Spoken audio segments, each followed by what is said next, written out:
ನಮ್ಮ ಕುಟುಂಬದಲ್ಲಿ ಯಾವುದಾದರೂ ಸರ್ಪದ ದೋಷವಿದ್ದಲ್ಲಿ ನಾಗರ ಪಂಚಮಿ ದಿನ ಒಂದು ಮಂತ್ರವನ್ನು ಪಠಿಸಿದರೆ ಸಾಕು. ಸೊ ಈ ನಾಗರ ಪಂಚಮಿ ಹಬ್ಬಕ್ಕೂ ಈ ಕುಂಡಲಿನಿ ಜಾಗೃತಿಗೂ ಏನು ಸಂಬಂಧ ಅಂತ ನೀವು ತಿಳಿಸ್ಕೊಡ್ಬೇಕು. ಹೃದಯ ಮತ್ತು ಶ್ವಾಸಕೋಶಗಳಲ್ಲಿ ಏನಾದರೂ ಸಣ್ಣ ಪುಟ್ಟ ಸಮಸ್ಯೆ ಕಾಣಿಸ್ತಾ ಇದೆ ಅಂದರೆ ಅನಾಹತ ಚಕ್ರ ಬ್ಯಾಲೆನ್ಸ್ ಆಗಿಲ್ಲ ಅಂತ ಅರ್ಥ. ಉದ್ದೇಶಪೂರ್ವಕವಾಗಿ ನಾವು ಸಾಯಿಸಬಾರ್ದು. ಉದ್ದೇಶಪೂರ್ವಕವಾಗಿ ಅದಕ್ಕೆ ಅದರಿಂದ ನಮಗೆ ತೊಂದರೆ ಇಲ್ಲ ಅಂದಮೇಲೆ ವೈಜ್ಞಾನಿಕವಾಗಿ ಏನ್ ಹೇಳ್ತಾರೆ, ಸರ್ಪವು ಹಾಲು ಕುಡಿಯೋದಿಲ್ಲ ಅಂತ ಹೇಳ್ತಾರೆ. ಈಗ ಕಚ್ಚುವಂತಹ ಈ ವಿಷಜಂತುವನ್ನು ನಾವು ಯಾಕೆ ಆರಾಧನೆ ಮಾಡಬೇಕು ಅಂತ. ಶಿವನ ಕಂಠದಲ್ಲೂ ಕೂಡ ಸರ್ಪವೇ. ಗಣೇಶನ ನೋಡಿದ್ರೆ ಆ ಗಣಪತಿಯ ಹೊಟ್ಟೆಯಲ್ಲೂ ಸರ್ಪವೇ. ಇನ್ನು ಸುಬ್ರಹ್ಮಣ್ಯ ಸಾಕ್ಷಾತ್ ಸರ್ಪರೂಪಿಯೇ, ನಾಗದೇವತೆಯೇ. ಈ ಶ್ರಾವಣ ಮಾಸದಲ್ಲಿ ಬರುವಂತಹ ಪಂಚಮಿ ದಿವಸದಂದೇ ಈ ನಾಗರ ಪಂಚಮಿ ಹಬ್ಬವನ್ನು ಯಾಕೆ ನಾವು ಆಚರಣೆ ಮಾಡಬೇಕು ಅಂದ್ರೆ,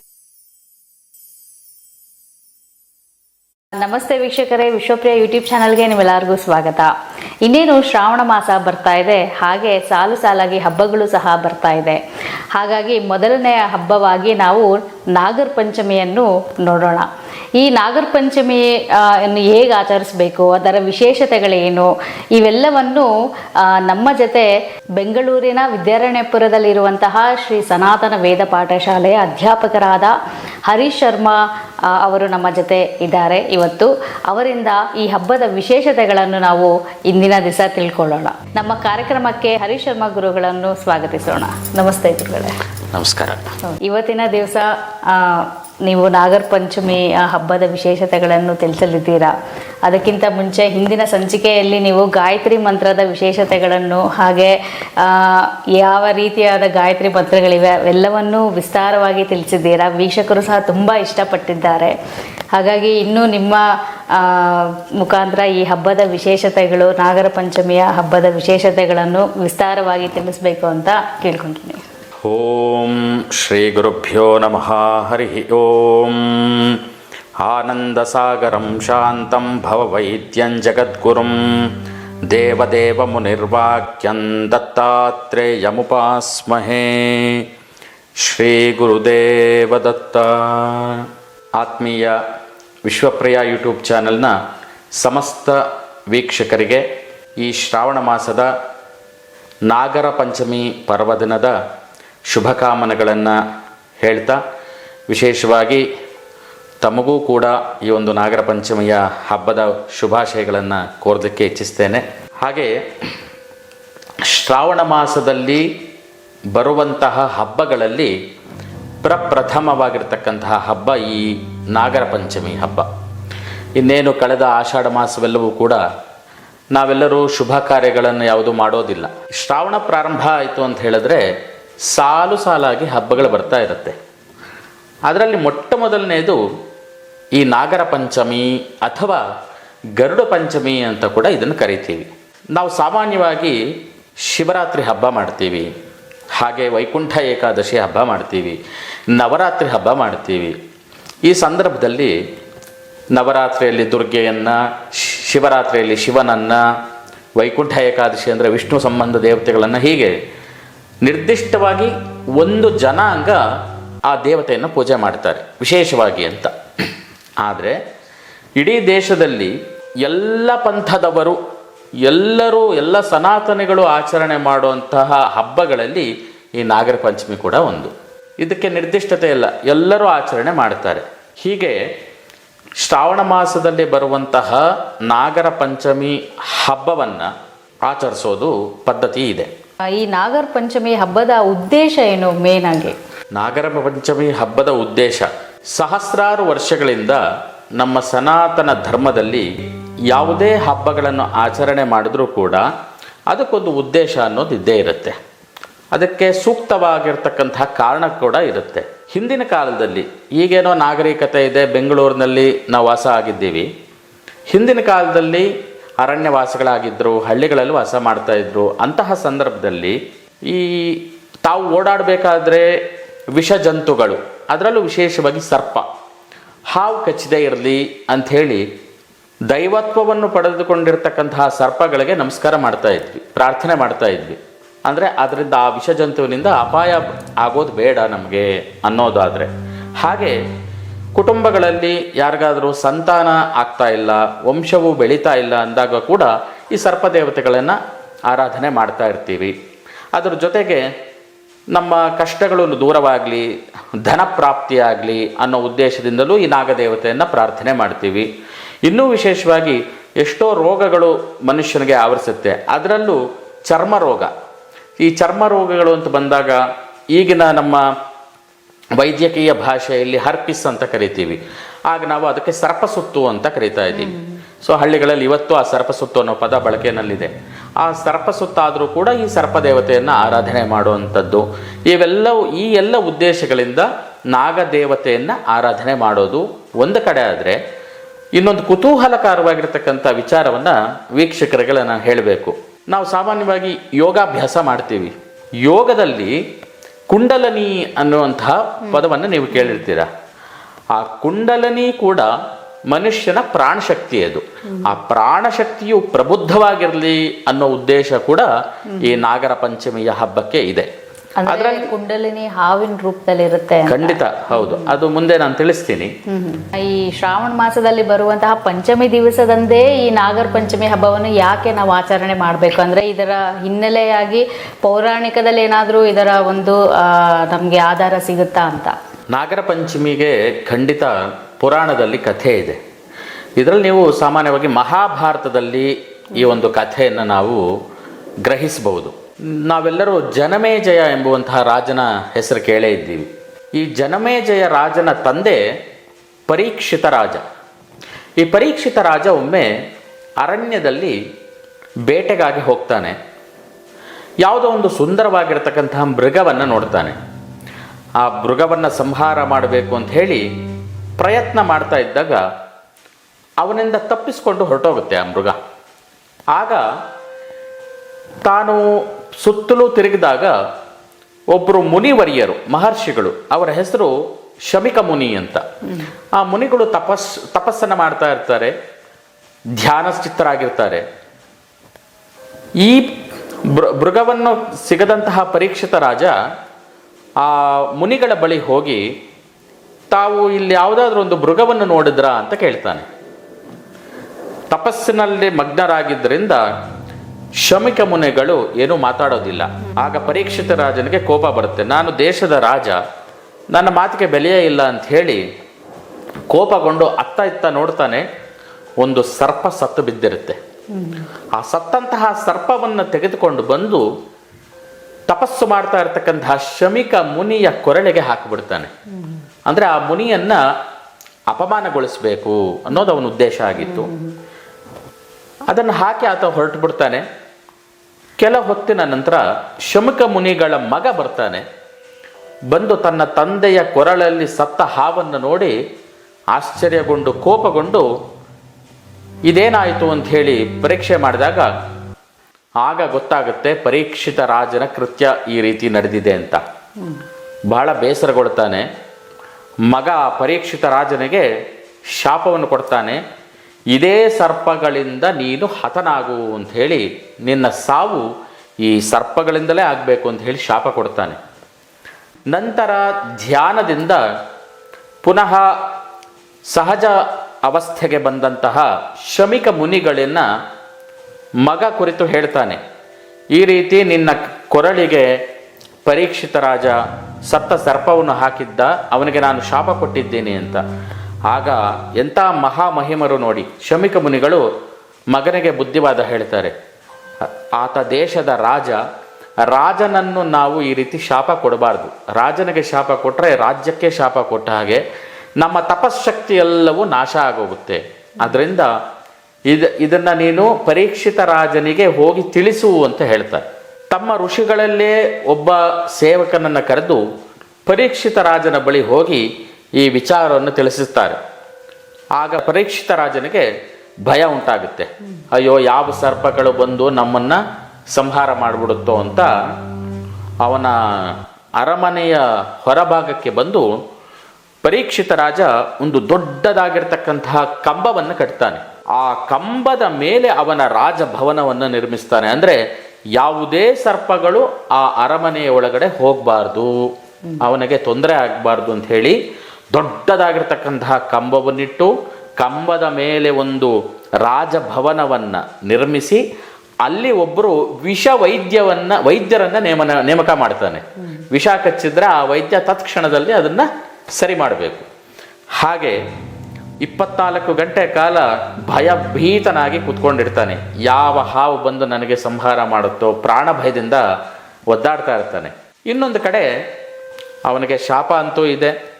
ಆ ಶಾಪದ ದೆಸೆಯಿಂದ ಈ ಸರ್ಪದೇವತೆಗಳು ಯಾರಿದ್ದಾರೋ ಇವರಿಗೆ ತಂದೆ ಕಶ್ಯಪ ಋಷಿ, ಅದರಲ್ಲಿ ಅನಂತ, ವಾಸುಕಿ, ಕಾರ್ಕೋಟಕ, ತಕ್ಷಕ ಹೀಗೆ 106 ಜನ ಇದ್ದಾರೆ. ಕಶ್ಯಪ ಮತ್ತು ಕರ್ದುವಿನ ದಂಪತಿಗಳಿಗೆ ಜನಿಸಿದಂತಹ 106 ಸರ್ಪಗಳ ಪೈಕಿ ತಕ್ಷಕನು ಕೂಡ ಒಬ್ಬ. ಈ ತಕ್ಷಕ ಪ್ರೇರಣೆಯಾಗುತ್ತೆ ಪರೀಕ್ಷಿತ ರಾಜನನ್ನು ಸಂಹಾರ ಮಾಡಬೇಕು ಅಂತ. ತಕ್ಷಕ ಸೀದಾ ಪರೀಕ್ಷಿತ ರಾಜನ ಅರಮನೆಯ ಬಳಿ ಹೋಗ್ತಾನೆ. ಆತ ದೊಡ್ಡ ಕಂಬವನ್ನು ಹತ್ತಬೇಕು. ಆ ರಾಜ ಭವನವನ್ನು ಸೇರಿ ಪರೀಕ್ಷಿತನನ್ನು ಸಂಹಾರ ಮಾಡಬೇಕು. ಅಂತಹ ಸಂದರ್ಭವನ್ನು ನೋಡಿ ಒಳ್ಳೆಯ ಸಂದರ್ಭಕ್ಕೆ ಕಾದು ತಕ್ಷಕನು ಹೋಗಿ ಆ ಪರೀಕ್ಷಿತ ರಾಜನನ್ನು ಕಚ್ಚಿ ಸಂಹಾರ ಮಾಡೇ ಬಿಡ್ತಾನೆ. ಈಗ ಪರೀಕ್ಷಿತ ರಾಜನ ಮಗ ಜನಮೇಜಯನಿಗೆ ವಿಚಾರ ಗೊತ್ತಾಗುತ್ತೆ. ಜನಮೇಜಯ ಅತಿಯಾದ ಕೋಪದಿಂದ ತಕ್ಷಕ ಒಬ್ಬ ನಮ್ಮ ತಂದನನ್ನು ಸಾಯಿಸಿದ್ದಾನಲ್ವಾ, ಇಡೀ ಸರ್ಪ ಕುಲವೇ ನಾಶವಾಗಬೇಕು ಅಂಥೇಳಿ ಘೋರವಾಗಿ ತಪಸ್ಸನ್ನು ಮಾಡಿ ಒಂದು ದೊಡ್ಡ ಯಾಗವನ್ನು ಮಾಡ್ತಾನೆ. ಅದುವೇ ನಾವೆಲ್ಲರೂ ಕೇಳಿರ್ತಕ್ಕಂಥ ಸರ್ಪಯಾಗ. ಆ ಸರ್ಪಯಾಗದ ದೆಸೆಯಿಂದ ಎಲ್ಲ ಸರ್ಪಗಳು ಬಂದು ಬಂದು ಬಂದು ಯಜ್ಞದ ಕುಂಡದ ಹೊರಗಡೆ ಬೀಳ್ತಾ ಇರುತ್ತೆ. ತಕ್ಷಕನಿಗೆ ಭಯ ಪ್ರಾರಂಭ ಆಗುತ್ತೆ. ಓ, ಇನ್ನು ನಾನು ಉಳಿಯೋದಿಲ್ಲ, ನಾನು ಕೂಡ ಯಜ್ಞಕ್ಕೆ ಅರ್ಪಣೆ ಆಗೋಗ್ತೀನಿ ಅಂಥೇಳಿ ತಕ್ಷಕ ಸೀದಾ ಇಂದ್ರನ ಬಳಿ ಹೋಗ್ತಾನೆ. ಇಂದ್ರನನ್ನು ಪ್ರಾರ್ಥನೆ ಮಾಡ್ತಾನೆ. ನಾನು ಪರೀಕ್ಷಿತನಾನೇ ಸಂಹಾರ ಮಾಡಿದೆ, ಆದರೆ ಈಗ ನನ್ನ ಪ್ರಾಣಕ್ಕೆ ಕುತ್ತು ಬಂದಿದೆ, ದಯಮಾಡಿ ನೀನು ನನ್ನನ್ನು ಸಂರಕ್ಷಣೆ ಮಾಡಬೇಕು. ಆಗ ಯಜ್ಞಕುಂಡದ ಸುತ್ತಲೂ ಋತ್ವಿಕರು ಮಂತ್ರೋಚ್ಚಾರ ಮಾಡ್ತಾ ಇರ್ತಾರೆ. ಆ ವೇದ ಮಂತ್ರದ ಪ್ರಭಾವದಿಂದ ಇಂದ್ರಲೋಕದಲ್ಲಿರುವಂತಹ ಇಂದ್ರ ಮತ್ತು ತಕ್ಷಕ ಇಬ್ಬರು ಕೂಡ ಸೆಳೆತಕ್ಕೆ ಒಳಗಾಗಿ ಇಬ್ಬರು ಕೂಡ ಯಜ್ಞಕುಂಡದ ಬಳಿ ಬಂದು ಬಿಡ್ತಾರೆ. ಆ ಒಂದು ವಿಶೇಷವಾದ ಸಂದರ್ಭ ಇಲ್ಲಿ ದೇವಾನುದೇವತೆಗಳೆಲ್ಲ, ಇಂದ್ರನೇ ಬಲಿಯಾಗೋಗ್ತಾ ಇದ್ದಾನಲ್ವಾ, ದೇವತೆಗಳೆಲ್ಲರೂ ಕೂಡ ಪ್ರಾರ್ಥನೆ ಮಾಡ್ತಾರೆ. ಮಾನಸಾ ದೇವಿಯನ್ನು ಪ್ರಾರ್ಥನೆ ಮಾಡಿ ಆ ಮಾನಸಾ ದೇವಿಯ ಪುತ್ರನಾಗಿರ್ತಕ್ಕಂಥ ಆಸ್ತಿಕ ಮಹರ್ಷಿ ಎಂಬುವಂತಹ ಋಷಿಯನ್ನು ಕಳಿಸಿಕೊಡ್ತಾರೆ. ಆ ಆಸ್ತಿಕ ಋಷಿ ಬಂದು ಜನಮೇಜಯನ ಬಳಿ ಪ್ರಾರ್ಥನೆ ಮಾಡ್ತಾನೆ. ಆ ಆಸ್ತಿಕನ ತೇಜಸ್ಸನ್ನು ವರ್ಚಸ್ಸನ್ನು ನೋಡಿ ಜನಮೇಜಯ ಸೋತು ಹೋಗ್ತಾನೆ.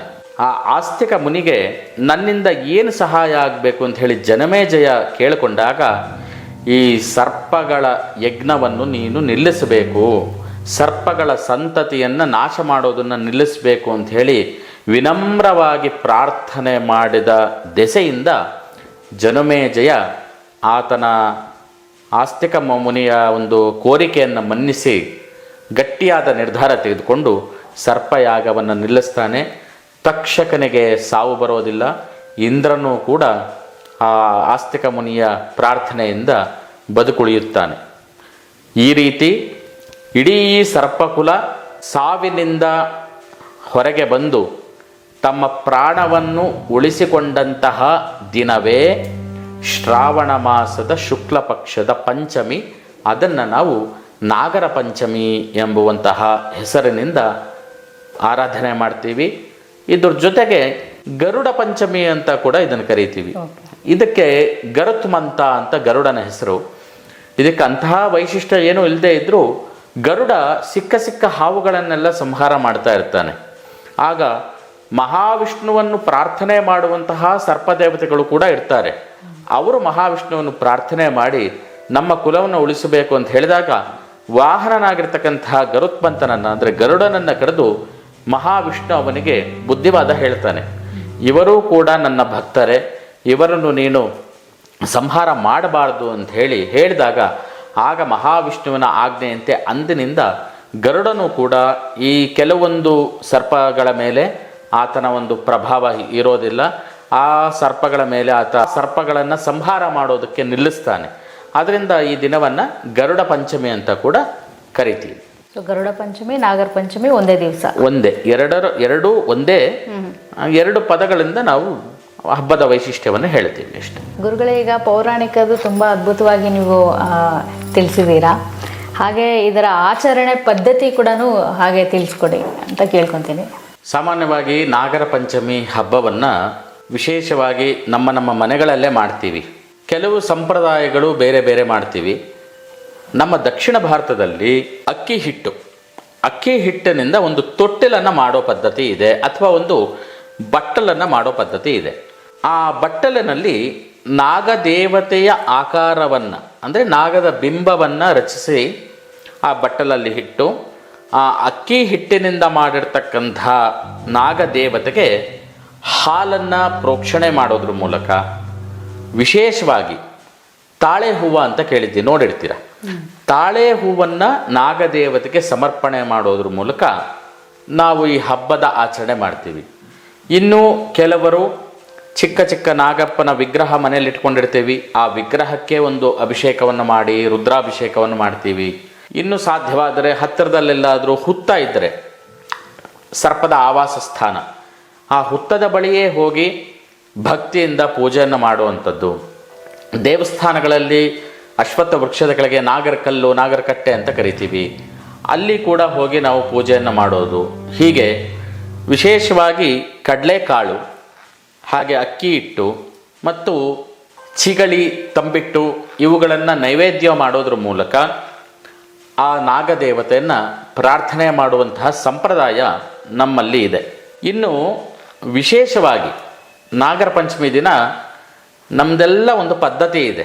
ಏನಪ್ಪ ಅಂದರೆ, ಅಣ್ಣ ಮತ್ತು ತಂಗಿ ಅಥವಾ ಅಕ್ಕ ಅಥವಾ ತಮ್ಮ ಯಾರೇ ಇರಲಿ ಕುಟುಂಬದಲ್ಲಿ, ತನ್ನ ತಂಗಿಯ ಮನೆಗೆ ಹೋಗಿ ಅಥವಾ ಅಕ್ಕನ ಮನೆಗೆ ಹೋಗಿ ಅವರ ಜೊತೆಯಲ್ಲಿ ಹಬ್ಬವನ್ನು ಆಚರಿಸೋದು. ನಮ್ಮ ಸನಾತನ ಧರ್ಮದಲ್ಲಿ ಎಲ್ಲ ಹಬ್ಬಗಳಿಗೂ ಒಂದೊಂದು ಉದ್ದೇಶ ಇದೆ ಅಂತ ನಾನು ಆವಾಗಲೇ ಹೇಳಿದೆ. ಅತಿ ಮುಖ್ಯವಾದ ಉದ್ದೇಶ ಏನು ಗೊತ್ತಾ? ನಮ್ಮ ಸಂಬಂಧಗಳು ಗಟ್ಟಿಯಾಗಿರಲಿ. ಕುಟುಂಬದಲ್ಲಿ ತಂದೆ ತಾಯಿಯಿಂದ ಹಿಡಿದು, ಅಣ್ಣ ತಮ್ಮಂದರಿಂದ ಹಿಡಿದು, ಅಕ್ಕ ತಂಗಿಯರಿಂದ ಹಿಡಿದು ನಮ್ಮ ರಕ್ತ ಸಂಬಂಧಗಳು ಚೆನ್ನಾಗಿರಲಿ ಅನ್ನೋದೇ ಹಬ್ಬಗಳ ಉದ್ದೇಶ. ನೀವೊಂದು ವ್ರತ ಮಾಡ್ತೀರಾ ಅಥವಾ ಒಂದು ಹಬ್ಬ, ಯಾವುದೇ ಹಬ್ಬ ಮಾಡ್ತೀರಾ, ನೀವೊಬ್ಬರೇ ಮಾಡ್ತೀರಿಯೇ, ನಿಮ್ಮ ದೊಡ್ಡಪ್ಪ, ದೊಡ್ಡಮ್ಮ, ಚಿಕ್ಕಪ್ಪ, ಚಿಕ್ಕಮ್ಮ ಹೀಗೆ ಎಲ್ಲರನ್ನು ಕರೆದು ಒಂದು ಕಡೆ ಸಂತೋಷವಾಗಿ ಎಲ್ಲರೂ ಕುಳಿತು ಒಂದು ಭೋಜನ ಮಾಡಿ ಒಂದು ಒಳ್ಳೆಯ ಸಮಯವನ್ನು ಕುಟುಂಬಸ್ಥರ ಜೊತೆ ಕಳೆಯುವಂತಹ ಪದ್ಧತಿ ಹಬ್ಬ ಅಂತ ಅಷ್ಟೆ. ಅದರಲ್ಲಿ ವಿಶೇಷವಾಗಿ ಅಣ್ಣ ತಂಗಿಯರ ಜೊತೆ, ಅಂದರೆ ಸೋದರ ಸಂಬಂಧಿಗಳು ಯಾರಿದ್ದಾರೋ ಅವರಿಗೆ ವಿಶೇಷವಾಗಿ ನಾವು ಗೌರಿ ಹಬ್ಬಕ್ಕೆ ಅಕ್ಕ ತಂಗಿಯರಿಗೆ ಅರಿಶಿನ ಕುಂಕುಮ ಕೊಡ್ತೀವಿ. ಅದೇ ರೀತಿ ಅಕ್ಕ ತಂಗಿಯರಿಂದ ತಮ್ಮಂದರಿಗೆ ಆಶೀರ್ವಾದ ಪಡೆದುಕೊಳ್ಳುವಂತಹ ಹಬ್ಬ ಈ ನಾಗರ ಪಂಚಮಿ. ಅವರ ಹೊಟ್ಟೆಯ ಭಾಗದಲ್ಲಿ, ನಾಭಿ ಭಾಗಕ್ಕೆ ಮತ್ತು ಬೆನ್ನಿಗೆ ಹಾಲನ್ನು ಸವರೋದ್ರ ಮೂಲಕ, ಹಾಗೆ ಅಕ್ಕಿ ಹಿಟ್ಟು, ಕಡಲೆಕಾಳು ಇತ್ಯಾದಿಗಳನ್ನು ಆ ನಾಭಿಯ ಜಾಗದಲ್ಲಿ ಇಡೋದ್ರ ಮೂಲಕ, ಹುತ್ತದ ಮಣ್ಣನ್ನು ನಾಭಿ ಮತ್ತು ಬೆನ್ನು ಮೂಳೆಗೆ ಇಡೋದ್ರ ಮೂಲಕ ಸದಾಕಾಲ ನೀನು ಸಂತೋಷವಾಗಿರು, ಸದಾಕಾಲ ಸೋದರನಾಗಿರ್ತಕ್ಕಂಥವನು ತಣ್ಣಗಿರು ಅಂತ ಹೇಳಿ ನಮ್ಮ ಮನೆಗಳಲ್ಲಿ ಪದ್ಧತಿ ಅದು. ಅಂದರೆ ಅವರಿಟ್ಟಂತಹ ಹಾಲು ಹೇಗೆ ತಣ್ಣಗಿರುತ್ತೋ ಆತನ ಜೀವನವೂ ಕೂಡ ಸಂತೋಷದಿಂದಿರಲಿ ಅನ್ನೋ ಉದ್ದೇಶದಿಂದ ಸೋದರತ್ವದ ಸಂಬಂಧವನ್ನು ಬೆಳೆಸೋದ್ರ ಮೂಲಕ ಈ ಒಂದು ನಾಗರ ಪಂಚಮಿ ಆಚರಣೆಯನ್ನು ಮಾಡ್ತೀವಿ. ಗುರುಗಳೇ, ಈಗ ನೀವು ಅನಂತ, ವಾಸುಕಿ, ತಕ್ಷಕ ಅಂತೆಲ್ಲ ಹೇಳಿದ್ರಿ. ಅದೇ ರೀತಿ ಇನ್ನೂ ಎಷ್ಟು ವಿಧವಾದ ನಾಗದೇವತೆಗಳಿದ್ದಾರೆ ಅದ್ರ ಬಗ್ಗೆ ತಿಳಿಸ್ಕೊಡಿ. ಹಾಗೆ ಈ ದೇವತೆಗಳನ್ನು ನಾವು ಪೂಜೆ ಮಾಡುವುದರಿಂದ ಏನು ಫಲ? ಎಷ್ಟು ದೇವತೆಗಳಿದ್ದಾರೆ ಅಂದರೆ ಪುರಾಣದಲ್ಲಿ ನೂರಾರು ದೇವತೆಗಳನ್ನು ಹೇಳಿದ್ದಾರೆ. ಅಂದರೆ ಕರ್ದು ಮತ್ತು ಕಶ್ಯಪನ ದಂಪತಿಗಳಿಗೆ ಜನಿಸಿದಂತಹ ಸರ್ಪ ಸಂತತಿ ತುಂಬ ದೊಡ್ಡದು. ಆದರೆ ಅತಿ ಮುಖ್ಯವಾಗಿ ಕೆಲವು ದೇವತೆಗಳನ್ನು ಹೇಳಿದ್ದಾರೆ.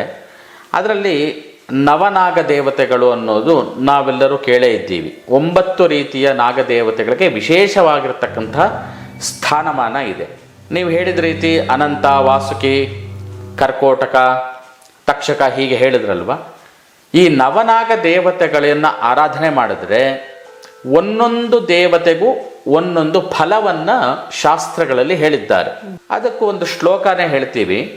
ಓಂ ಅನಂತೋ ಪುತ್ರಿದಾಯಶ್ಚ ವಾಸುಕಿ ಪುತ್ರದಾಯಕಃ ಕರ್ಕೋಟಕೋ ಕುಷ್ಠರೋಗಶ್ಚ ತಕ್ಷಕೋ ಬಲದಾಯಕಃ ಪದ್ಮಸ್ತು ಧನ ಸಂಪತ್ತಿಃ ಶಂಖಂ ಕರ್ಣರೋಗಕಃ ಗುಳಿಕೋ ನೇತ್ರರೋಗಶ್ಚ ಶೇಷೋ ಪಾಪಹಾರಕಃ ಮಹಾಪದ್ಮೇನ ಮೋಕ್ಷಶ್ಚ ಕಾರಯೇ ಶಿಲ್ಪರತ್ನಕೈಃ.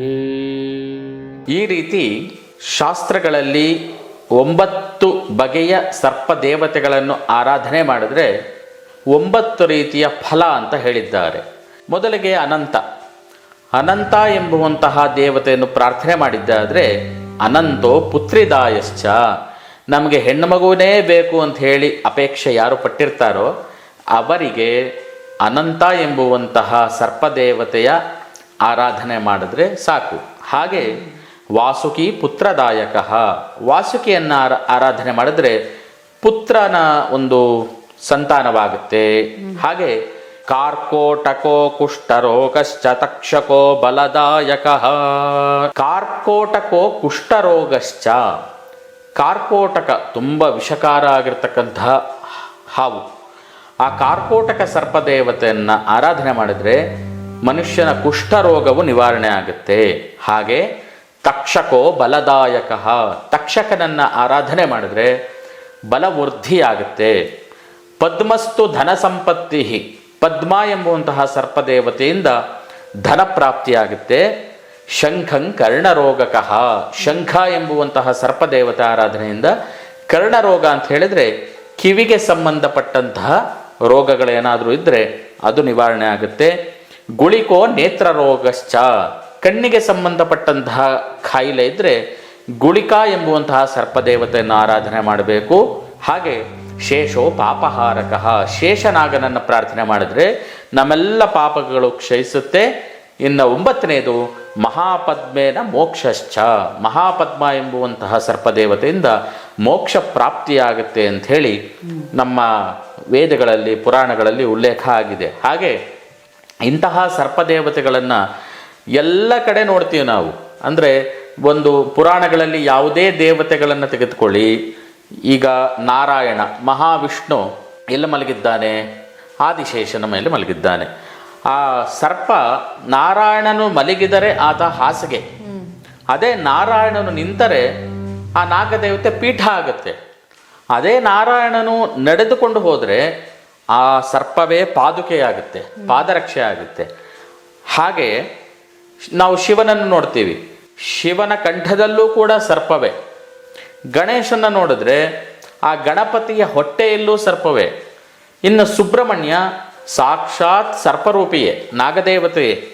ಇನ್ನೂ ವಿಶೇಷವಾಗಿ ಗರುಡ ದೇವತೆಯನ್ನು ನಾವು ನೋಡೋದಾದರೆ ಗರುಡ ದೇವತೆಯಲ್ಲಿ ಕೈಯಲ್ಲಿ ಕಟ್ಕೊಂಡಿರ್ತಕ್ಕಂಥ ಕಂಕಣ ಏನಿದೆ ಅದು ಕೂಡ ಸರ್ಪವೇ. ಹಾಗೆ ನಮ್ಮ ದೇವಾನುದೇವತೆಗಳ ಒಂದು ಕಲ್ಪನೆಯಲ್ಲಿ ಸರ್ಪಗಳಿಗೆ ವಿಶೇಷವಾಗಿರ್ತಕ್ಕಂಥ ಸ್ಥಾನಮಾನ ಇದೆ. ಅಂತಹ ನಾಗದೇವತೆಗಳನ್ನು ಸರ್ಪದೇವತೆಗಳನ್ನು ಆರಾಧನೆ ಮಾಡೋದ್ರಿಂದ ಎಲ್ಲ ಕಷ್ಟಗಳು ಪರಿಹಾರ ಆಗುತ್ತೆ, ಧನಪ್ರಾಪ್ತಿ ಆಗುತ್ತೆ, ವಂಶವೃದ್ಧಿ ಆಗುತ್ತೆ. ಇವೆಲ್ಲದರ ಪ್ರಯೋಜನವನ್ನು ನಾವೆಲ್ಲರೂ ಪಡ್ಕೊಳ್ಬಹುದು ಅಂತ ಹೇಳ್ಬೋದು. ಗುರುಗಳೇ, ಇವಾಗ ನೀವು ಪೌರಾಣಿಕವಾಗಿ ತುಂಬ ಸೊಗಸಾಗಿ ತಿಳಿಸ್ಕೊಟ್ಟಿದ್ದೀರಾ ಈ ನಾಗರ ಪಂಚಮಿ ಹಬ್ಬದ ವಿಶೇಷತೆಗಳನ್ನು. ಹಾಗೆ ಸಾಂಪ್ರದಾಯಿಕವಾಗಿ ಕೂಡ ಹೇಗೆ ನಾವು ಆಚರಣೆ ಮಾಡಬೇಕು ಅಂತೆಲ್ಲ ಕೂಡ ತಿಳಿಸ್ಕೊಟ್ಟಿದ್ದೀರಾ. ಆದರೆ ಸಾಮಾನ್ಯ ಜನರಿಗೆ ಕಾಡುವ ಪ್ರಶ್ನೆ ಏನಪ್ಪ ಅಂದರೆ, ಈ ವೈಜ್ಞಾನಿಕವಾಗಿ ಈ ಒಂದು ಆಚರಣೆ ಎಷ್ಟು ಸರಿ ಅಂತ. ಯಾಕೆ ಅಂದರೆ ನಮಗೆ ಬರುವಂಥ ಪ್ರಶ್ನೆ ಏನಪ್ಪ ಅಂದರೆ, ಸಾಮಾನ್ಯವಾಗಿ ಕಾಡುವಂಥ ಪ್ರಶ್ನೆ ಏನಪ್ಪ ಅಂದರೆ, ಈಗ ನಾವು ಸೌಮ್ಯವಾದ ಒಂದು ದೇವತೆಗಳನ್ನು ನಾವು ಆರಾಧನೆ ಮಾಡೋದ್ರಿಂದ ಅದು ಫಲ ಕೊಡುತ್ತೆ. ಈ ಸರ್ಪ ಎಲ್ಲಿ ನೋಡಿದ್ರು ನಮಗೆ ಕಚ್ಚುತ್ತೆ. ಈಗ ಕಚ್ಚುವಂತಹ ಈ ವಿಷಜಂತುವನ್ನು ನಾವು ಯಾಕೆ ಆರಾಧನೆ ಮಾಡಬೇಕು ಅಂತ ನನ್ನ ಪ್ರಶ್ನೆ. ಇನ್ನೊಂದು ಏನಂದರೆ, ವೈಜ್ಞಾನಿಕವಾಗಿ ಏನು ಹೇಳ್ತಾರೆ, ಸರ್ಪವು ಹಾಲು ಕುಡಿಯೋದಿಲ್ಲ ಅಂತ ಹೇಳ್ತಾರೆ. ಆದರೆ ನಾಗರ ಪಂಚಮಿ ದಿವಸ ಎಲ್ಲರೂ ಸಹ ಹಾಲನ್ನು ನಾಗ ಹುತ್ತಕ್ಕಿರ್ಬೋದು, ಕಲ್ಲಿಗಿರ್ಬೋದು ಹಾಕೋದುಂಟು. ಸೊ ಅದು ಎಷ್ಟು ಸರಿ ಅಂತ ತಿಳಿಸ್ಕೊಡ್ಬೇಕು.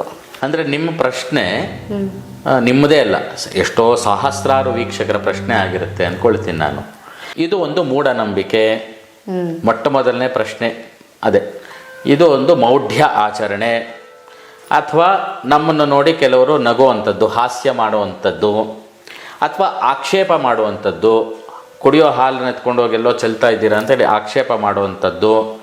ನಾವು ದೇವತೆಗಳನ್ನು ಆರಾಧನೆ ಮಾಡೋದು ಸರಿ, ಏನೋ ಈಶ್ವರನನ್ನೋ ವಿಷ್ಣುವನನ್ನೋ ದುರ್ಗೆಯನ್ನೋ ಅಥವಾ ಪರಬ್ರಹ್ಮ ವಸ್ತು ಅಂತ ನಾವೇನು ಪ್ರಾರ್ಥನೆ ಮಾಡ್ತೀವಿ, ದೇವತೆಗಳನ್ನು ಆರಾಧನೆ ಮಾಡೋದು ಸರಿ. ಆದರೆ ಈ ಪ್ರಾಣಿಗಳನ್ನು, ಪಕ್ಷಿಗಳನ್ನು ಏನಕ್ಕೆ ಪೂಜೆ ಮಾಡಬೇಕು ಅನ್ನೋದು ನಿಮ್ಮ ಪ್ರಶ್ನೆ ಅಲ್ವಾ? ಅಲ್ಲ, ಈ ವಿಷಜಂತು ವಿಶೇಷವಾಗಿ ವಿಷಜಂತು. ನೋಡಿ, ಅಮಾಯಕರು ಯಾರಾದರೂ ಇರ್ತಾರೆ ಅಂತ ಇಟ್ಕೊಳ್ಳಿ. ಅಮಾಯಕರನ್ನ ಕೊಲ್ಲುವಂತಹ ಪ್ರಾಣಿಗಳನ್ನು ಕೊಂದು ಹಾಕಬೇಕು. ಯಾರೋ ಪಾಪ ದಾರಿ ನಡ್ಕೊಂಡು ಹೋಗ್ತಾ ಇರ್ತಾನೆ, ಅದಕ್ಕೆ ಒಂದು ಹಾವು ಕಚ್ಚುತ್ತೆ, ಆ ಹಾವನ್ನು ನಾವು ಹೊಡೆದು ಸಾಯಿಸಿಬಿಡಬೇಕು ಅನ್ನೋದು ನಮ್ಮೆಲ್ಲರ ಪರಿಕಲ್ಪನೆ. ಆದರೂ ವಿಶೇಷವಾಗಿ ಸನಾತನ ಧರ್ಮ ಬಿಡಿ, ಬೇರೆ ಧರ್ಮದಲ್ಲಿ, ಉದಾಹರಣೆಗೆ ಕ್ರೈಸ್ತ ಧರ್ಮ ಇರ್ಬೋದು, ಮುಸ್ಲಿಂ ಧರ್ಮ ಇರ್ಬೋದು, ಇವರುಗಳಲ್ಲಿ ಅವರು ನಂಬಿಕೆ ಇಟ್ಟಂತಹ ದೈವಕ್ಕೆ ಅಪಚಾರವಾದರೆ, ದೇವರ ಶತ್ರುವಾದ ಸೈತಾನನ್ನು ಅವರು ಸರ್ಪಕ್ಕೆ ಹೋಲಿಸ್ತಾರೆ. ಅಂದರೆ ಅವರ ದೇವತೆಗಳನ್ನು ವಿರೋಧಿಸಿದವನನ್ನು ಸಂಹಾರ ಮಾಡಾಕ್ತಾರೆ. ಹಾಗೆ ಸರ್ಪವನ್ನು ಸಂಹಾರ ಮಾಡಬೇಕು ಅನ್ನೋದು ಅವರ ಉದ್ದೇಶ. ಆ ಪ್ರಕಾರ ಆ ಧರ್ಮಗಳಲ್ಲಿ ಅದು ಒಂದು ಪುಣ್ಯ ಕಾರ್ಯ ಅಂತ ಭಾವಿಸ್ತಾರೆ. ಅಮಾಯಕನನ್ನು ಕೊಂದಂತಹ ಸರ್ಪವನ್ನು ಕೊಲ್ಲುವುದು, ನನ್ನ ದೇವತೆಯನ್ನು ಪ್ರಾರ್ಥನೆ ಮಾಡದೇ ಇರುವಂತಹ ವ್ಯಕ್ತಿಗಳನ್ನು ಕೊಲ್ಲುವುದು ಪುಣ್ಯ ಕಾರ್ಯ ಅಂತ ಬೇರೆ ಧರ್ಮಗಳಲ್ಲಿ ಅವರವರ ಅಭಿಪ್ರಾಯ ಇರುತ್ತೆ. ಆದರೆ ಶ್ರೇಷ್ಠವಾಗಿರ್ತಕ್ಕಂಥ ನಮ್ಮ ಸನಾತನ ಧರ್ಮದಲ್ಲಿ ಪ್ರತಿಯೊಂದು ಅಣುರೇಣು ತೃಣಕಾಷ್ಟಗಳಲ್ಲಿ ಭಗವಂತನನ್ನು ಕಾಣ್ತೀವಿ. ಸಣ್ಣ ಪುಟ್ಟ ಪಕ್ಷಿಗಳಿಂದ, ಪಶುಗಳಿಂದ, ಎಲ್ಲದರಲ್ಲೂ ನಾವು ದೈವತ್ವವನ್ನು ಕಾಣ್ತೀವಿ. ಯುಗಾದಿ ಬಂದರೆ ಮಾವು, ಬೇವು ಎಲ್ಲವನ್ನು ತೆಗೆದುಕೊಂಡು ಬಂದು ಪೂಜೆಗೆ ಮಾಡ್ತೀವಿ. ಎಲ್ಲ ಪ್ರಾಣಿ ವರ್ಗಕ್ಕೂ ಪೂಜೆಯನ್ನು ಮಾಡ್ತೀವಿ, ಎಲ್ಲ ಪಕ್ಷಿಗಳಿಗೂ ಪೂಜೆ ಮಾಡ್ತೀವಿ. ಅಂದರೆ ಹಿಂದೂ ಧರ್ಮದ ಉದ್ದೇಶ ಏನಾಗಿದೆ? ಪ್ರಕೃತಿಯಲ್ಲಿ ಇರುವಂತಹ ಎಲ್ಲ ವಸ್ತುಗಳಿಗೂ ಧನ್ಯವಾದಗಳನ್ನು ಸಮರ್ಪಿಸುವಂತಹ ಧನ್ಯತಾಭಾವ, ಇದು ನಮ್ಮ ಸನಾತನ ಧರ್ಮದ ಶ್ರೇಷ್ಠತೆ. ಈ ದೃಷ್ಟಿಕೋನದಲ್ಲಿ ನೋಡಿದಾಗ ಸರ್ಪದೇವತೆಗಳು ಕೂಡ ನಮಗೆ ಯಾವುದೋ ಒಂದು ರೀತಿ ಸಾಮಾಜಿಕವಾಗಿ ನಮ್ಮ ಪರಿಸರದಲ್ಲಿ ನಮಗೆ ಸಹಾಯ ಮಾಡುತ್ತೆ ಅಂತ ಅರ್ಥ. ಹೇಗೆ?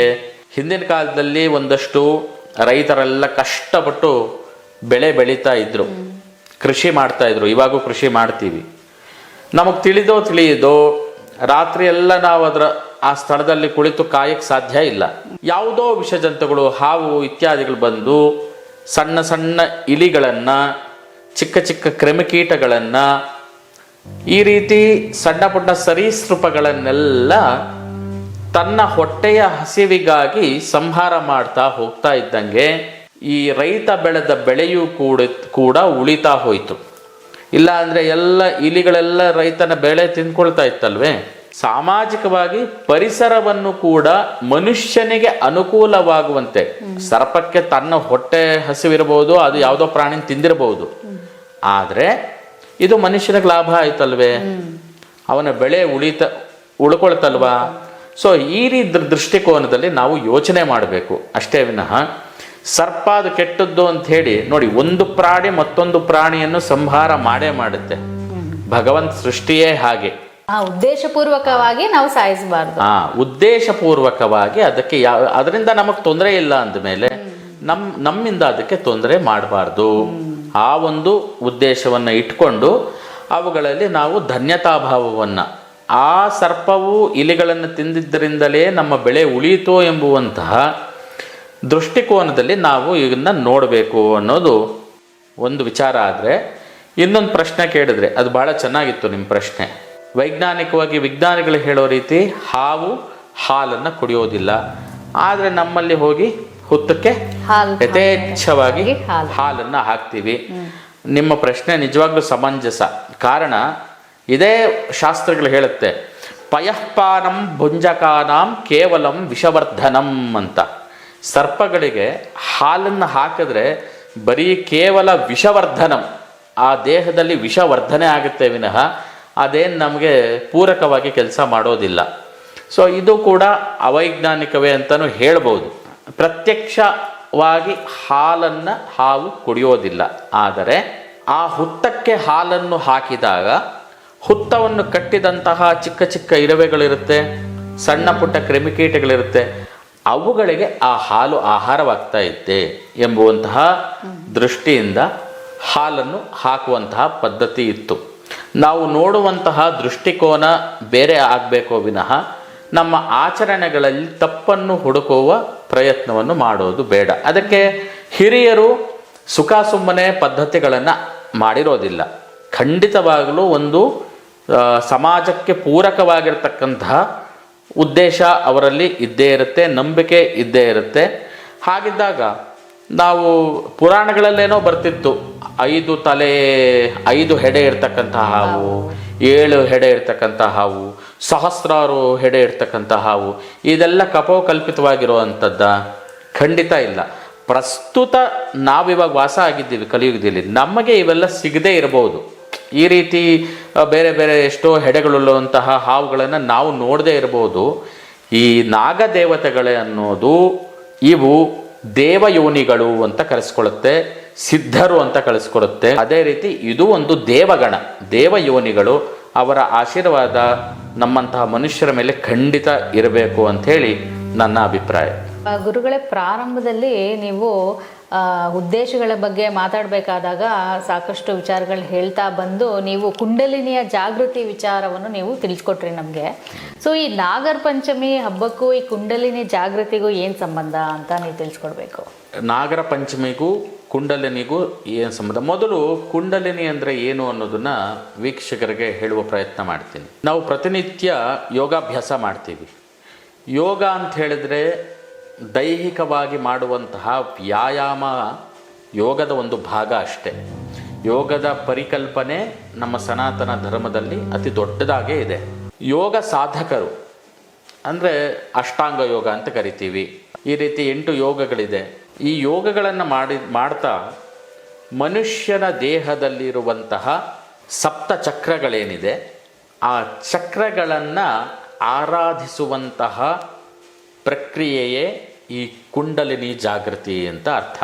ನಾವು ಕುಳಿತುಕೊಂಡಾಗ, ಪದ್ಮಾಸನದಲ್ಲಿ ಕುಳಿತುಕೊಂಡಾಗ ಇರುವಂತಹ ಮೂಲಾಧಾರ ಚಕ್ರ ಇರಬಹುದು, ಸ್ವಲ್ಪ ಮೇಲೆ ಬಂದಾಗ ಸ್ವಾಧಿಷ್ಠಾನ ಚಕ್ರವಿರಬಹುದು, ಅದರ ಮೇಲ್ಭಾಗಕ್ಕೆ ಅಂದರೆ ಹೊಟ್ಟೆ ಭಾಗದಲ್ಲಿ ಮಣಿಪೂರಕ ಚಕ್ರ ಇರ್ಬೋದು, ಹೃದಯದ ಭಾಗದಲ್ಲಿ ಅನಾಹತ ಚಕ್ರವಿರ್ಬೋದು, ಕಂಠದಲ್ಲಿ ವಿಶುದ್ಧಿ ಚಕ್ರ ಇರ್ಬೋದು, ಮತ್ತು ಕಣ್ಣಿನ ಭ್ರೂ ಮಧ್ಯಭಾಗದಲ್ಲಿ ಆಜ್ಞಾಚಕ್ರ ಇರ್ಬೋದು, ಕಡೆಯಲ್ಲಿ ಸಹಸ್ರಾರ. ಇದೆಲ್ಲೂ ನಮಗೆ ಸಾಮಾನ್ಯವಾಗಿ ಗೊತ್ತಿರೋಂಥ ವಿಚಾರವೇ. ಈ ಚಕ್ರಗಳ ಧ್ಯಾನವನ್ನು ಮಾಡೋದ್ರ ಮೂಲಕ ನೀವು ವೈಜ್ಞಾನಿಕವಾಗಿ ಅಂತ ಹೇಳಿ ಒಂದು ಪ್ರಶ್ನೆ ಕೇಳಿದ್ರಿ. ವೈಜ್ಞಾನಿಕತೆಯನ್ನು ಮೀರಿದಂತಹ ಒಂದು ವಿಚಾರ ಹೇಳ್ತೀನಿ. ವಿಜ್ಞಾನ ಅಂದರೆ ಅದೇ ವಿಶೇಷವಾಗಿರ್ತಕ್ಕಂಥ ಜ್ಞಾನ ಅಂತ ಅಷ್ಟೆ. ನಮ್ಮ ಸನಾತನ ಧರ್ಮದಲ್ಲಿ ಇದ್ದಂತಹ ಸಾಧಕರು, ಸಾಧುಗಳು, ಯೋಗಿಗಳು ಎಷ್ಟು ಅದ್ಭುತವಾದ ಸಾಧನೆ ಮಾಡಿದರು ಅಂತ ಹೇಳಿದ್ರೆ, ಮೂಲಾಧಾರ ಚಕ್ರದಲ್ಲಿ ತಮ್ಮ ಯೋಗವನ್ನು ಪ್ರಾರಂಭ ಮಾಡಿ, ಈಗೇನು ನಾವು ಮೆಡಿಟೇಷನ್ ಅಂತ ಕರಿತೀವಿ, ಧ್ಯಾನವನ್ನು ಪ್ರಾರಂಭ ಮಾಡಿ ಆ ಚಕ್ರದಲ್ಲಿರುವಂತಹ ಪ್ರಾಣ ಶಕ್ತಿಯನ್ನು ಹೆಚ್ಚು ಮಾಡ್ಕೊಳ್ತಾ ಇದ್ದರು. ಚಕ್ರ ಅಂತ ಹೇಳಿದ್ರೆ ನಥಿಂಗ್ ಬಟ್ ಗ್ಲ್ಯಾಂಡ್ಸ್ ಅಂತ ಅಷ್ಟೆ. ದೇಹದಲ್ಲಿರುವಂತಹ ಅಂಗಾಂಗಗಳು ಆ ಚಕ್ರಕ್ಕೆ ಸಂಬಂಧಪಟ್ಟಿದೆ. ನಿಮಗೆ ಹೊಟ್ಟೆಯಲ್ಲಿ ಏನಾದರೂ ಕರಳಿನ ಸಮಸ್ಯೆ ಸ್ವಲ್ಪ ಏನಾದರೂ ಆಗಿದೆ ಅಂತ ಹೇಳಿದ್ರೆ ನಿಮ್ಮ ಮಣಿಪೂರ ಚಕ್ರ ಸರಿಯಾಗಿ ಕೆಲಸ ಮಾಡ್ತಾ ಇಲ್ಲ ಅಂತ ಅರ್ಥ. ಹೃದಯ ಮತ್ತು ಶ್ವಾಸಕೋಶಗಳಲ್ಲಿ ಏನಾದರೂ ಸಣ್ಣ ಪುಟ್ಟ ಸಮಸ್ಯೆ ಕಾಣಿಸ್ತಾ ಇದೆ ಅಂದರೆ ಅನಾಹತ ಚಕ್ರ ಬ್ಯಾಲೆನ್ಸ್ ಆಗಿಲ್ಲ ಅಂತ ಅರ್ಥ. ಈ ರೀತಿ ಚಕ್ರದಲ್ಲಿರುವಂತಹ ಪ್ರಾಣಶಕ್ತಿಯನ್ನು ಹಿಡಿದಿಟ್ಟುಕೊಂಡು ಆ ಪ್ರಾಣಶಕ್ತಿಯ ವರ್ಧನೆ ಮಾಡ್ತಾ ಇದ್ದಂತಹ ಯೋಗಿಗಳು ಒಂದೊಂದೇ ಚಕ್ರದಲ್ಲಿ ತಮ್ಮ ಧ್ಯಾನದಿಂದ ಒಂದೊಂದು ಚಕ್ರವನ್ನು ಭೇದಿಸಿ ಕಟ್ಟ ಕಡೆಯಲ್ಲಿ ನಮ್ಮ ಸಹಸ್ರಾರ ಚಕ್ರವನ್ನು ಸ್ಪರ್ಶಿಸಿ ಆ ಸಂದರ್ಭಕ್ಕೆ ಸರಿಯಾಗಿ ನಮ್ಮ ದೇಹದ ಬೆನ್ನು ಮೂಳೆ ಏನಿದೆ, ಸ್ಪೈನಲ್ ಕಾರ್ಡ್ ಅಂತ ಕರಿತೀವಿ, ಅದನ್ನು ನೀವು ಅಬ್ಸರ್ವ್ ಮಾಡಿ. ಅದು ಕೂಡ ಎರಡು ಹಾವುಗಳು ಒಂದಕ್ಕೊಂದು ಸುತ್ತಕೊಂಡೋ ರೀತಿಯಲ್ಲೇ ಕಾಣಿಸುತ್ತೆ. ಆ ರೀತಿ ಒಂದಕ್ಕೊಂದು ಸುತ್ತಿಕೊಂಡೂ ತನ್ನ ಹೆಡೆಯನ್ನ ಮೇಲೆ ಎತ್ತಿಕೊಂಡಿರುವ ಆಕಾರದಲ್ಲಿ ಕುಂಡಲಿನಿ ಶಕ್ತಿ ಪ್ರವಹಿಸುತ್ತೆ. ಮೂಲಾಧಾರದಿಂದ ಪ್ರಾರಂಭ ಮಾಡಿ ಸಹಸ್ರಾರದವರೆಗೂ ಒಂದು ಸರ್ಪ ನಿದ್ದೆಯಿಂದ ಯಾವ ಸಂದರ್ಭದಲ್ಲಿ ಹೇಗೆ ಏಳುತ್ತದೋ ಆ ರೀತಿ ಈ ಕುಂಡಲಿನಿ ಶಕ್ತಿಯು ಕೂಡ ಸಹಸ್ರಾರ ಚಕ್ರದವರೆಗೆ ಎದ್ದು ಆ ಸಹಸ್ರಾರ ಚಕ್ರದ ಭಾಗದಲ್ಲಿ ಪರಮಾನಂದವಾಗಿರ್ತಕ್ಕಂತಹ ಅಮೃತದ ಅನುಭವವನ್ನು ಪಾನ ಮಾಡುತ್ತೆ. ಆ ಅಮೃತದ ಅನುಭವವನ್ನು ಪಾನ ಮಾಡಿ ಮತ್ತೆ ಯಥಾಪ್ರಕಾರ ಹಿಂದಕ್ಕೆ ಸರಿದು ತನ್ನ ಮೂಲಾಧಾರ ಚಕ್ರವನ್ನು ವಾಪಸ್ಸು ಸೇರುತ್ತೆ. ಹೀಗೆ ನಮ್ಮ ಯೋಗಿಗಳು ಪಾರಮಾರ್ಥಿಕವಾಗಿರ್ತಕ್ಕಂತಹ ಸಾಧನೆಯನ್ನು, ಯೋಗ ಸಾಧನೆಯನ್ನು ಮಾಡ್ತಾ ಇದ್ರು. ಇದನ್ನು ನಾವು ಚಕ್ರಗಳನ್ನು ಭೇದಿಸಿ ಸಹಸ್ರಾರದವರೆಗೆ ಹೋಗಿ ಅಲ್ಲಿ ಆ ಪರಮಾನಂದ ಅಮೃತವನ್ನು ಅನುಭವಿಸಿ ಮತ್ತೆ ಮೂಲಾಧಾರ ಚಕ್ರಕ್ಕೆ ಬಂದು ಈ ಪಾರಮಾರ್ಥಿಕ ಸಾಧನೆಯ ವಿಜ್ಞಾನವೇ ಕುಂಡಲಿನಿ ಶಕ್ತಿ, ಕುಂಡಲಿನಿ ಯೋಗ ಶಕ್ತಿ ಅಂತ ಅರ್ಥ. ಈಗ ನಿಮ್ಮ ಮೂಲ ಪ್ರಶ್ನೆಗೆ ನಾನು ಇವಾಗ ಬರ್ತೀನಿ. ನಿಮ್ಮ ಪ್ರಶ್ನೆ, ಈ ಕುಂಡಲಿನಿ ಶಕ್ತಿಗೂ ನಾವು ನೋಡ್ತಾ ಇರುವಂಥ ಸರ್ಪಕ್ಕೂ ಏನು ಸಂಬಂಧ? ನಾನು ಆವಾಗಲೇ ಹೇಳಿದಂತೆ ನಿಮ್ಮ ಬೆನ್ನು ಮೂಳೆಯ ಆಕಾರದಂತೆಯೇ ಯೋಗಿಗಳಿಗೆ ಕಣ್ಣು ಮುಚ್ಚು ಕುಳಿತಾಗ ಸಾಕ್ಷಾತ್ ಎರಡು ಸರ್ಪಗಳ ರೀತಿಯಲ್ಲಿಯೇ ಕುಂಡಲಿನಿಯ ದರ್ಶನವಾಯಿತು. ಆ ಕುಂಡಲಿ ದರ್ಶನವಾಗಿ ಆ ಕುಂಡಲಿನಿ ಜಾಗೃತಗೊಂಡಾಗ ಅದನ್ನು ಪೂಜಿಸುವ ಬಗೆ ಮತ್ತೊಂದು ಯಾವುದಾದ್ರೂ ಇದೆಯೇ? ವ್ಯಾವಹಾರಿಕ ಪ್ರಪಂಚದಲ್ಲಿ ಏನು ಮಾಡ್ಬೋದು ಅಂದಾಗ ಅವರ ಕಲ್ಪನೆಗೆ ಸಿಕ್ಕಂತಹ ವಸ್ತು ಈ ಸರ್ಪದೇವತೆಗಳು. ಹೇಗೆ ಕುಂಡಲಿನಿ ಇದೆಯೋ ಅದೇ ರೀತಿ ಸರ್ಪದೇವತೆಗಳನ್ನು ಕೂಡ ನೋಡಿ ಇದರಲ್ಲೂ ದೈವತ್ವವನ್ನು ಕಾಣಬೇಕು ಅಂಥೇಳಿ ಆ ಸರ್ಪಗಳಿಗೆ ಪೂಜೆಯನ್ನು ಮಾಡೋದ್ರ ಮೂಲಕ ನಮಗೆ ಯೋಗ ಸಾಧನೆ ಮಾಡಲಿಕ್ಕೆ ಸಾಧ್ಯ ಇಲ್ಲ. ನಮಗೆ ಯಾವುದಾದ್ರೂ ಒಂದು ವಸ್ತು ಇದ್ದರೆ ಮಾತ್ರ, ಮೂರ್ತ ರೂಪವಿದ್ದರೆ ನಾವು ಪೂಜೆ ಮಾಡಬಹುದು, ಅಮೂರ್ತ ರೂಪವನ್ನು ಪೂಜೆ ಮಾಡಲಿಕ್ಕೆ ನಮಗೆ ಶಕ್ತಿ ಇಲ್ಲ ಅನ್ನೋ ಒಂದು ಸಂದರ್ಭಕ್ಕೆ ಕುಂಡಲಿನಿಯ ಪ್ರತೀಕವಾಗಿ ಆ ಒಂದು ಸರ್ಪದೇವತೆಯನ್ನು ಆರಾಧನೆ ಮಾಡುವಂತಹ ಪದ್ಧತಿಯನ್ನು ನಮ್ಮ ವಿಜ್ಞಾನಿಗಳು, ಅಂದರೆ ನಮ್ಮ ಯೋಗಿಗಳು, ಸನಾತನ ಧರ್ಮಗಳ ಸಿದ್ಧರು ಕಂಡುಕೊಂಡ್ರು. ಇದು ಬಹಳ ವಿಶೇಷವಾಗಿರುವಂಥದ್ದು. ಈ ಶಕ್ತಿ, ಪ್ರಾಣಶಕ್ತಿಯನ್ನು ವರ್ಧನೆ ಮಾಡ್ಕೊಳ್ಳೋಕ್ಕೂ ಕೂಡ ನಾವು ಸಾಮಾನ್ಯವಾಗಿ ಪಂಚಪ್ರಾಣ ಅನ್ನೋ ಪದ ಕೇಳಿದ್ದೀವಿ. ಒಂದು ಹಣ್ಣನ್ನು ನೋಡಿದ್ರೆ ನನಗದು ತುಂಬ ಪಂಚಪ್ರಾಣನಪ್ಪ ಹಣ್ಣು ಅಂತ. ಪಂಚಪ್ರಾಣ ಅಂತ ಹೇಳಿದ್ರೆ ಮನುಷ್ಯನ ದೇಹದಲ್ಲಿರುವಂತಹ 5 ಪ್ರಾಣಗಳು: ಪ್ರಾಣ, ಅಪಾನ, ವ್ಯಾನ, ಉದಾನ, ಸಮಾನ. ಈ 5 ಪ್ರಾಣಗಳು ಮನುಷ್ಯನ ದೇಹದಲ್ಲಿರುತ್ತೆ. ಅಮರಕೋಶ ಸ್ಪಷ್ಟವಾಗಿ ಹೇಳುತ್ತೆ, ಹೃದಿ ಪ್ರಾಣೋ ಗುದೇಪಾನಃ ಸಮಾನೋ ನಾಭಿಸಂಸ್ಥಿತಃ ಉದಾನಃ ಕಂಠದೇಶಸ್ಥಃ ವ್ಯಾನ ಸರ್ವಶರೀರಗಃ ಅಂತ.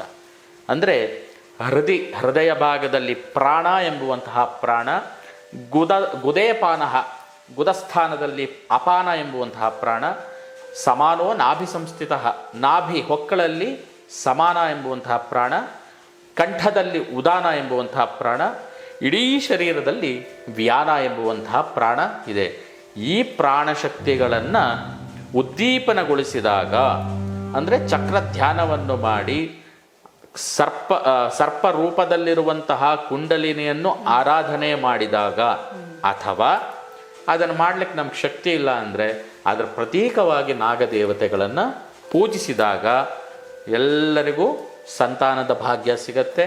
ನೀವು ಪ್ರಾರಂಭದಲ್ಲೇ ಕೇಳಿದ್ರಿ ನಾಗರ ಪಂಚಮಿಯ ಉದ್ದೇಶ ಏನು ಅಂತ. ಈ ರೀತಿ ಆರಾಧನೆ ಮಾಡಿದ್ದೆ ಆದರೆ ಎಲ್ಲರಿಗೂ ಸಂತಾನದ ಭಾಗ್ಯ, ರೋಗಗಳು ನಿವಾರಣೆ ಆಗುವಂಥದ್ದು, ವಿಶೇಷವಾಗಿ ಮಾನಸಿಕ ಶಕ್ತಿಯನ್ನು ಕೊಡುವಂಥದ್ದು ಈ ಒಂದು ಪ್ರಾರ್ಥನೆಯಿಂದ ಸಲ್ಲುತ್ತೆ. ಹಾಗೆ ಸಂಪ್ರದಾಯದಲ್ಲೂ ನೋಡಿ, ನಾವು ಆವಾಗಲೇ ಹೇಳಿದ ರೀತಿಯಲ್ಲಿ ಅಕ್ಕ ತಂಗಿಯರ ಜೊತೆಯಲ್ಲಿ ಸೋದರನಿಗೆ ಬೆನ್ನು ತೊಳೆಯುವಂತಹ ಕಾರ್ಯಕ್ರಮ, ತನಿ ಎರೆಯೋದು ಅಥವಾ ಬೆನ್ನು ತೊಳೆಯೋದು ಅಂತ ಮಾತಾಡ್ತಾ ಇದ್ವಿ. ಅದು ಕೂಡ ಅವರ ಎಲ್ಲ ಚಕ್ರಗಳು ಚೆನ್ನಾಗಿರಲಿ, ಅವರ ಬೆನ್ನು ತೊಳೆಯೋದು ಅಂತ ಹೇಳಿದ್ರೆ ಅವರ ಕುಂಡಲಿನಿ ಶಕ್ತಿ ಚೆನ್ನಾಗಿ ಜಾಗೃತವಾಗಿರಲಿ, ಅಂದರೆ ಆರೋಗ್ಯವಾಗಿರಲಿ ಅಂಥೇಳಿ ಸಾಂಕೇತಿಕವಾಗಿ ಹಾಲನ್ನು ಸ್ಪರ್ಶಿಸಿ ಆ ಅಣ್ಣ ತಮ್ಮಂದರಿಗೆ ಆಶೀರ್ವಾದ ಮಾಡಿ ತಮ್ಮ ಸಂಬಂಧಗಳನ್ನು ಇನ್ನೂ ಗಟ್ಟಿಗೊಳಿಸ್ಕೊಳ್ಳುವಂತಹ ಕಾರಣ ಕೂಡ ಈ ನಾಗರ ಪಂಚಮಿಯಲ್ಲಿದೆ. ಈ ರೀತಿ ಆಧ್ಯಾತ್ಮಿಕವಾಗಿ ಇದೆ, ಪರಿಸರದಲ್ಲಿ ಸಮಾಜಮುಖಿಯಾಗೂ ಈ ಆಚರಣೆ ಇದೆ, ವೈಜ್ಞಾನಿಕವಾಗಿರ್ತಕ್ಕಂತಹ ಆಚರಣೆ ಇದೆ, ಪಾರಮಾರ್ಥಿಕವಾಗಿ ಸಾಧನೆ ಮಾಡಲಿಕ್ಕೂ ಕೂಡ ಈ ನಾಗರ ಪಂಚಮಿ ಅಂತಕ್ಕಂಥದ್ದು ಆಚರಣೆ ಇದೆ. ಈ ಪ್ರಕಾರವಾಗಿ ನಾಗದೇವತೆಗಳನ್ನು ಆರಾಧನೆ ಮಾಡೋದರಿಂದ ಎಲ್ಲ ಕಷ್ಟಗಳು ಪರಿಹಾರವಾಗುತ್ತೆ. ಜಾತಕದಲ್ಲಿ ರಾಹು ಕೇತುಗಳ ಜಾತಕ ಸ್ಥಿತಿಯನ್ನು ಅರಿತುಕೊಂಡು ಸರ್ಪಕ್ಕೆ ಸಂಬಂಧಪಟ್ಟಂತಹ ಶಾಪವೇನಾದರೂ ಆ ದೋಷವೇನಾದರೂ ಕಂಡುಕೊಳ್ಳುವಂತಹ ಪದ್ಧತಿ ಜ್ಯೋತಿಷ್ಯ ಶಾಸ್ತ್ರದಲ್ಲಿದೆ. ಅದು ಗ್ರಹಾಣಾಂ ಸೂಚಯಂತಿ ಅಂತ ರಾಹುಕೇತುಗಳು ಸೂಚಿಸುತ್ತದೆ ಸರ್ಪಕ್ಕೆ ಸಂಬಂಧಪಟ್ಟಂತಹ ಸಮಸ್ಯೆಗಳು ಅಥವಾ ಅವುಗಳ ಶಾಪಗಳು ಈ ಜಾತಕರಿಗೆ ಇದೆ ಅಂತ. ಈ ರೀತಿ ನಮ್ಮ ಕುಟುಂಬದಲ್ಲಿ ಯಾವುದಾದರೂ ಸರ್ಪದ ದೋಷವಿದ್ದಲ್ಲಿ ನಾವು ಸಾಮಾನ್ಯವಾಗಿ ಕುಕ್ಕೆ ಸುಬ್ರಹ್ಮಣ್ಯ, ಘಾಟಿ ಸುಬ್ರಹ್ಮಣ್ಯ, ನಾಗರಮಡಿಕೆ ಹೀಗೆ ಎಂಥ ದೊಡ್ಡ ದೊಡ್ಡ ಕ್ಷೇತ್ರಗಳಿಗೆ ಹೋಗಿ ನಾವು ಸ್ವಾಮಿಯನ್ನು ಆರಾಧನೆ ಮಾಡ್ತೀವಿ.